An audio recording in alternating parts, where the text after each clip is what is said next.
പ്രിയപ്പെട്ട കൂട്ടുകാരെ, ഒരിക്കൽ കൂടി സ്വാഗതം.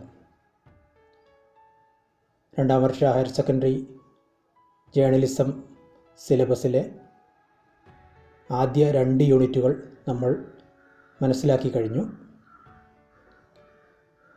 Magazine editing, magazine writing, magazine production എന്നീ 3 മേഖലകളിലെ നിരവധി അറിവുകൾ മനസ്സിലാക്കാൻ നമുക്കായിട്ടുണ്ട്. നമ്മൾ 3ാമത്തെ യൂണിറ്റിലേക്ക് കടക്കുകയാണ്. 1ാം വർഷം നമ്മൾ പ്രാധാന്യത്തോടെ പഠിച്ചത് ഏറ്റവും പ്രധാനപ്പെട്ട ഒരു ബഹുജന മാധ്യമമായ പത്രങ്ങളെക്കുറിച്ചായിരുന്നു. ഈ വർഷത്തെ ആദ്യത്തെ 2 യൂണിറ്റുകളിൽ മറ്റൊരു പ്രധാനപ്പെട്ട ബഹുജന മാധ്യമമായ മാഗസിനുകളെക്കുറിച്ച് നമ്മൾ പഠിച്ചു. 3ാമത് നമ്മൾ കടക്കുന്നത് വളരെ പ്രാധാന്യമേറിയ, വളരെ പ്രസക്തമായ മറ്റൊരു മാസ് മീഡിയയിലേക്കാണ്, റേഡിയോ. ഈ ചാപ്റ്ററിൽ നമ്മൾ പഠിക്കുന്നത് റേഡിയോയെക്കുറിച്ചാണ്. റേഡിയോയുടെ ചരിത്രവും വികാസവും വളർച്ചയും പുതിയ ട്രെൻഡുകളും വിവിധ റേഡിയോ ബ്രോഡ്കാസ്റ്റിംഗ് ടെക്നോളജികൾ, വിവിധ റേഡിയോ സ്റ്റേഷനുകളെക്കുറിച്ചുള്ള വിവരങ്ങൾ, വിവിധ തരം റേഡിയോ പ്രോഗ്രാമുകളെക്കുറിച്ചുള്ള വിശദമായ പഠനം, എങ്ങനെ ഒരു റേഡിയോ ന്യൂസ് സ്റ്റോറി തയ്യാറാക്കാം, എന്തൊക്കെയാണ് ഒരു റേഡിയോ പ്രസൻറ്റർക്ക് വേണ്ട ക്വാളിറ്റികൾ, ഇവയൊക്കെയാണ് നമ്മൾ 3ാമത്തെ ചാപ്റ്ററിൽ പഠിക്കാൻ ഉദ്ദേശിക്കുന്നത്. ചാപ്റ്ററിൻ്റെ പേര് writing for radio and production എന്നുള്ളതാണ്. എങ്ങനെയാണ് റേഡിയോ പരിപാടികൾ തയ്യാറാക്കുക, എന്തൊക്കെയാണ് പ്രധാന പരിപാടികൾ, എന്തൊക്കെയാണ് റേഡിയോയുടെ ബ്രോഡ്കാസ്റ്റിംഗ് ടെക്നോളജി, ഏറ്റവും പുതിയ കാലത്തെ റേഡിയോ എങ്ങനെയാണ് എന്നിങ്ങനെയുള്ള വിശദാംശങ്ങളാണ് നമ്മൾ ഈ ചാപ്റ്ററിൽ പഠിക്കുന്നത്.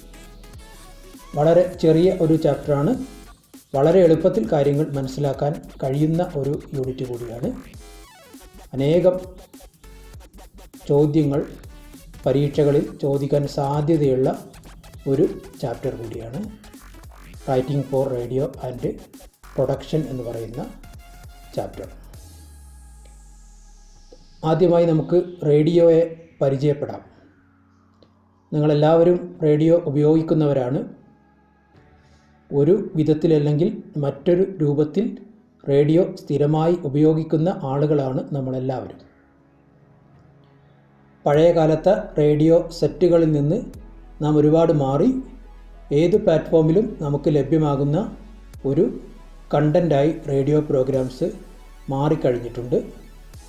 നിങ്ങളുടെ പലരുടെയും വീടുകളിൽ പഴയ റേഡിയോ സെറ്റുകൾ ഉണ്ടായിരിക്കും. അവയൊന്ന് പൊടി തട്ടിയെടുത്ത് പ്രവർത്തിപ്പിച്ച് നോക്കുക. റേഡിയോ എന്താണെന്നും റേഡിയോയുടെ പ്രത്യേകതകൾ എന്താണെന്നും റേഡിയോ എങ്ങനെ ഓപ്പറേറ്റ് ചെയ്യാം എന്നതും കൂടി നമ്മൾ ഈ ചാപ്റ്ററിൽ പഠിക്കേണ്ടതുണ്ട്. ആദ്യമായി നമ്മൾ റേഡിയോയുടെ ചരിത്രമാണ് പരിശോധിക്കുന്നത്.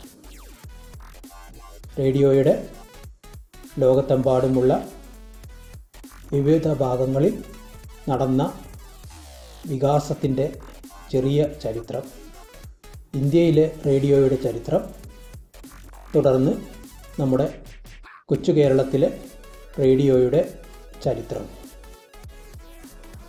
റേഡിയോ ടെക്നോളജിയുടെ തുടക്കം 1800കളുടെ തുടക്കത്തിൽ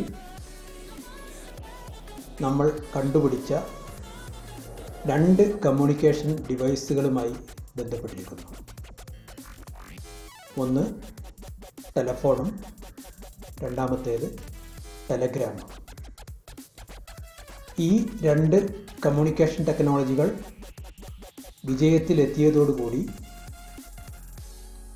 എന്തുകൊണ്ട് സൗണ്ട് വേവുകളും വയർലെസ്സായി ഒരു പോയിന്റിൽ നിന്നും മറ്റൊരു പോയിന്റിലേക്ക് അയച്ചുകൂടാ എന്ന ഒരു സാധ്യത വന്നു. ടെലിഫോൺ എന്ന് പറയുന്നത് വയേർഡ് ടെക്നോളജി ആയിരുന്നു. ഒരു പോയിന്റിൽ നിന്നും വേറൊരു പോയിന്റിലേക്ക് സൗണ്ട് വേവ് വയേർഡായി അയക്കുന്നു. അതായിരുന്നു ടെലിഫോൺ. ടെലഗ്രാം എന്ന് പറയുന്നത് കോഡുകൾ, മോഴ്സ് കോഡുകൾ ഉപയോഗിച്ചുകൊണ്ട് ഒരു പോയിന്റിൽ നിന്നും വേറൊരു പോയിന്റിലേക്ക് വയേർഡ് ആയി മെസ്സേജുകൾ കൈമാറുന്നതിനുള്ള കണ്ടുപിടുത്തമായിരുന്നു. തീർച്ചയായിട്ടും പിന്നീട് നമ്മൾ ചിന്തിച്ചത് വയർലെസ്സായി സൗണ്ട് വേവുകൾ ഒരു പോയിന്റിൽ നിന്നും ഒരു പോയിന്റിലേക്ക് അയക്കാൻ സാധിക്കുമോ എന്നുള്ള കാര്യമായിരുന്നു. ഇതിന് പ്രധാനപ്പെട്ട ഒരു കാരണം ആഴക്കടലുകളിൽ വ്യാപാരത്തിന് പോകുന്ന, വാണിജ്യ ആവശ്യങ്ങൾക്ക് പോകുന്ന, യുദ്ധ ആവശ്യങ്ങൾക്ക് പോകുന്ന കപ്പലുകളുമായി കോണ്ടാക്റ്റ് സ്ഥാപിക്കാനുള്ള ശ്രമത്തിൻ്റെ ഭാഗമായിട്ടായിരുന്നു. കപ്പലുകൾ ഒരു തുറമുഖം വിട്ടുപോയാൽ തിരിച്ചെത്തുന്നതുവരെ ഒരു തരത്തിലുള്ള കമ്മ്യൂണിക്കേഷനും സാധ്യമാവാത്ത ഒരു സാഹചര്യമായിരുന്നു 1800കളുടെ തുടക്കത്തിലുണ്ടായിരുന്നത്. അതിനൊരു പരിഹാരമായിട്ടാണ് വയർലെസ് ടെക്നോളജി നമുക്ക് ഉപയോഗപ്പെടുത്താൻ സാധിക്കുമോ എന്നുള്ള ഒരു ചോദ്യം ഉയർന്നു വന്നത്. ഇതിൻ്റെ ഭാഗമായി 1864 സ്കോട്ടിഷ് ശാസ്ത്രജ്ഞനായ James Clerk Maxwell radio wave എന്ന് പറയുന്ന ഒരു തരം ഇലക്ട്രോ മാഗ്നറ്റിക് വേവിൻ്റെ സാന്നിധ്യം കണ്ടുപിടിച്ചു. റേഡിയോ വേവ് എന്ന് പറഞ്ഞാൽ ഒരു തരം ഇലക്ട്രോ മാഗ്നറ്റിക് വേവ് ആണ്. നമ്മൾ പറയുന്ന ആൽഫ, ഗാമ, എക്സ്റേ, ഇൻഫ്രാറെഡ് ഇത്തരത്തിലൊക്കെ പറയുന്ന വിവിധ ഫ്രീക്വൻസികളിലുള്ള വേവുകളിൽ നിന്നും ഉൾപ്പെട്ട ഒരു വേവായിരുന്നു റേഡിയോ വേവ്. അത് താരതമ്യേന ഫ്രീക്വൻസി കൂടുതലുള്ള വേവുകളാണ്. അപ്പോൾ ഇത്തരത്തിലുള്ള ഒരു വേവ്, ഫ്രീക്വൻസി കൂടുതലുള്ള വളരെ ഉപയോഗപ്പെടുത്താവുന്ന ഒരു വേവിൻ്റെ സാന്നിധ്യം ആദ്യമായി നിരീക്ഷിച്ചത് സ്കോട്ടിഷ് ശാസ്ത്രജ്ഞനായ ജെയിംസ് ക്ലാർക്ക് മാക്സ്വെലാണ് 1864. ഇത് പ്രത്യേകം നമ്മൾ ഓർത്തിരിക്കേണ്ട ഒരു വ്യക്തിയാണ്. 1864 സ്കോട്ടിഷ് സയൻറ്റിസ്റ്റായ ജെയിംസ് ക്ലാർക്ക് മാക്സ്വെൽ റേഡിയോ വേവുകളുടെ സാന്നിധ്യം ശ്രദ്ധയിൽപ്പെടുത്തിയത്. പക്ഷേ ജെയിംസ് ക്ലാർക്ക് മാക്സ്വെലിന് ഇത് എക്സ്പെരിമെൻ്റലായി റേഡിയോ വേവിൻ്റെ സാന്നിധ്യം തെളിയിക്കാൻ കഴിഞ്ഞില്ല. പിന്നീട് 1886 ജർമ്മൻ ശാസ്ത്രജ്ഞനായ ഹെൻറി ഹെർട്സാണ് മാക്സ്വെൽ കണ്ടുപിടിച്ച ഈ റേഡിയോ വേവിൻ്റെ സാന്നിധ്യം എക്സ്പെരിമെൻ്റലായി തെളിയിക്കാൻ സാധിച്ചത്. ഈ 1886 ജർമ്മൻ സയൻറ്റിസ്റ്റായ ഹെൻറി ഹേർട്സ് ആണ് മാക്സ്വെൽ മുന്നോട്ട് വെച്ച തിയറി എക്സ്പെരിമെൻ്റലായി തെളിയിച്ചത്. പിന്നീട് ഈ മേഖലയിൽ നിരവധി പഠനങ്ങൾ യൂറോപ്പിലും അമേരിക്കയിലും അതിവേഗത്തിൽ നടക്കുകയുണ്ടായി. റേഡിയോ വേവുകളെ ഉപയോഗിച്ചുകൊണ്ട് ഒരു വയർലെസ് കമ്മ്യൂണിക്കേഷൻ സാധ്യമാകുമോ എന്നുള്ള രൂപത്തിലുള്ള നിരവധി പഠനങ്ങൾ. പിന്നീട് 1893 സെർബിയൻ അമേരിക്കൻ സയൻറ്റിസ്റ്റായ നിക്കോള ടെസ്ല ഇത്തരത്തിൽ ഒരു പരീക്ഷണത്തിൽ വിജയിച്ചു. സൗണ്ട് വേവുകളെ റേഡിയോ വേവുകളുമായി കൂട്ടിയിണക്കിക്കൊണ്ട് ഒരു പോയിന്റിൽ നിന്നും മറ്റൊരു പോയിന്റിലേക്ക് ട്രാൻസ്മിറ്റ് ചെയ്യാൻ കഴിയും എന്ന് നിക്കോള ടെസ്ല തെളിയിച്ചു. അതിന് അദ്ദേഹം തിരഞ്ഞെടുത്തത് ആഴക്കടലിലുള്ള ഒരു കപ്പലിലേക്ക് തൻ്റെ വോയിസ് മെസ്സേജ് ട്രാൻസ്മിറ്റ് ചെയ്തുകൊണ്ടാണ് അദ്ദേഹം ഈ പരീക്ഷണത്തിൽ വിജയിച്ചത്. ഇത് റേഡിയോ കമ്മ്യൂണിക്കേഷൻ ടെക്നോളജിയിലെ വളരെ വലിയ ഒരു നേട്ടമായിരുന്നു.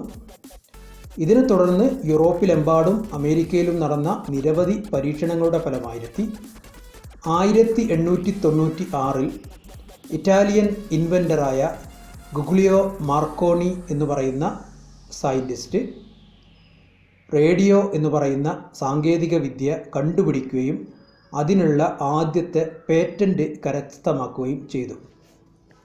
അതോടുകൂടി ഔദ്യോഗികമായി റേഡിയോ എന്ന് പറയുന്ന ഒരു ഡിവൈസ് പേറ്റൻറ്റ് ചെയ്യപ്പെട്ടു എന്ന് വെച്ചാൽ അത് കണ്ടുപിടിക്കപ്പെട്ടു എന്ന് വേണമെങ്കിൽ നമുക്ക് പറയാം. ഇറ്റാലിയൻ ഇൻവെൻ്ററായ ഇറ്റാലിയൻ സയൻറ്റിസ്റ്റായ ഗുഗ്ലിയോ മാർക്കോണിയാണ് 1896 റേഡിയോ എന്ന് പറയുന്ന സാങ്കേതിക വിദ്യക്കുള്ള പേറ്റൻറ്റ് എടുത്തത്.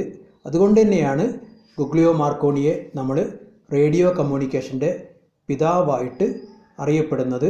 റേഡിയോ കണ്ടുപിടിച്ചതിൻ്റെ പൂർണ്ണ ക്രെഡിറ്റും ഗുഗ്ലിയോ മാർക്കോണി നേടിയെടുത്തു.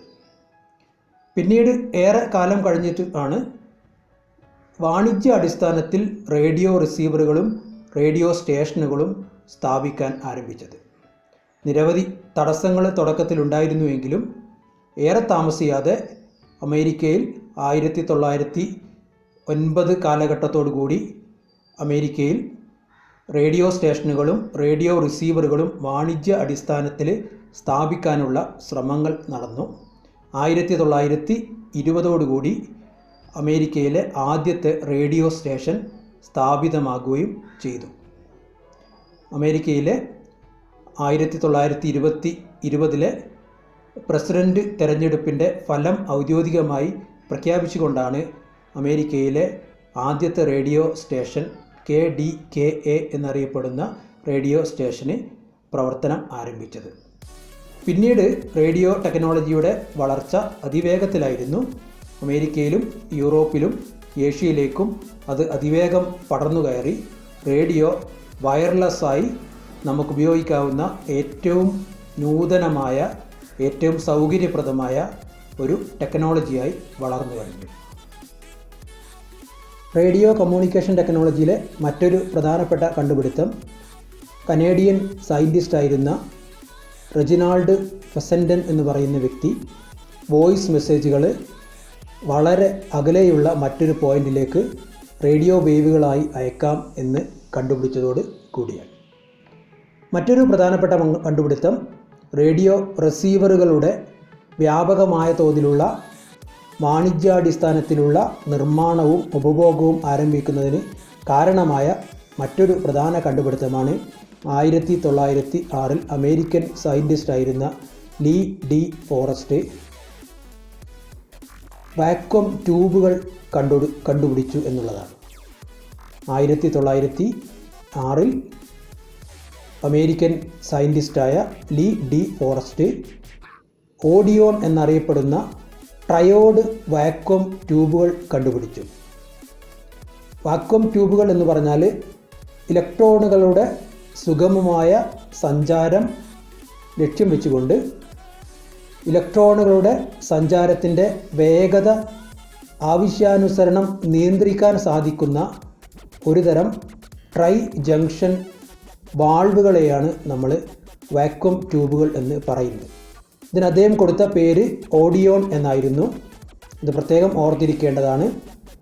1906 റേഡിയോ കമ്മ്യൂണിക്കേഷൻ ടെക്നോളജിയിലെ വിപ്ലവകരമായ മാറ്റങ്ങൾ വരുത്തിയ ഓഡിയോൺ എന്നറിയപ്പെടുന്ന tri junction vacuum tube American സയൻറ്റിസ്റ്റായ ലീ ഡി ഫോറസ്റ്റ് കണ്ടുപിടിച്ചത്.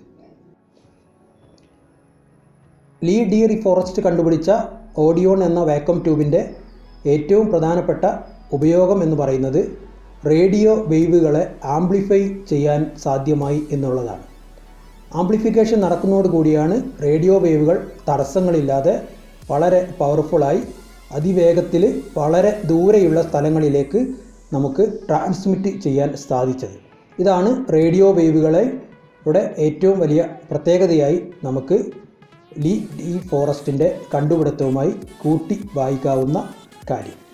റേഡിയോ വേവുകൾ എന്ന് പറഞ്ഞാൽ ഇലക്ട്രോ മാഗ്നറ്റിക് വേവുകളാണ് നമ്മൾ പഠിച്ചു. അത് വാക്വമിലൂടെയാണ് ഏറ്റവും കൂടിയ വേഗതയായ പ്രകാശ വേഗതയിൽ സഞ്ചരിക്കുന്നത്. അതിനെ സൗണ്ട് വേവുമായി കൂട്ടിച്ചേർക്കുന്ന സമയത്ത് വേവ് ലെങ്ത്ത് കൂട്ടാൻ വേണ്ടിയിട്ട് അതിൽ നമ്മൾ ആംപ്ലിഫിക്കേഷൻ എന്ന് പറയുന്ന ഒരു പ്രോസസ്സ് നടത്തും. ആ പ്രോസസ്സാണ് ഓഡിയോൺ എന്ന് പറയുന്ന ഈ വാക്വം ട്യൂബ് നിർവഹിക്കുന്നത്. പിന്നീട് 1950കളിൽ ട്രാൻസിസ്റ്റർ എന്ന് പറയുന്ന ഇലക്ട്രോണിക് വാക്വം ട്യൂബുകൾ കണ്ടുപിടിക്കുന്നത് വരെ റേഡിയോ പ്രക്ഷേപണത്തിൻ്റെയും റേഡിയോ റിസീവറുകളുടെയും അവിഭാജ്യ ഘടകമായി മാറിയത് ഓഡിയോൺ എന്നറിയപ്പെടുന്ന ഈ വാക്വം ട്യൂബ് ആയിരുന്നു. പിന്നീട് 1950കൾക്ക് ശേഷം റേഡിയോകൾ പൂർണ്ണമായിട്ടും ട്രാൻസിസ്റ്റർ മോഡിലേക്ക് മാറുകയായിരുന്നു. എന്ന് വെച്ചാൽ മാനുവലായിട്ട് നമ്മൾ നടത്തിയിരുന്ന ആംപ്ലിഫിക്കേഷൻ പ്രോസസ്സ് ഇലക്ട്രോണിക് രൂപത്തിലേക്ക് മാറിയത് എന്ന് നമ്മൾ പ്രത്യേകം മനസ്സിലാക്കണം.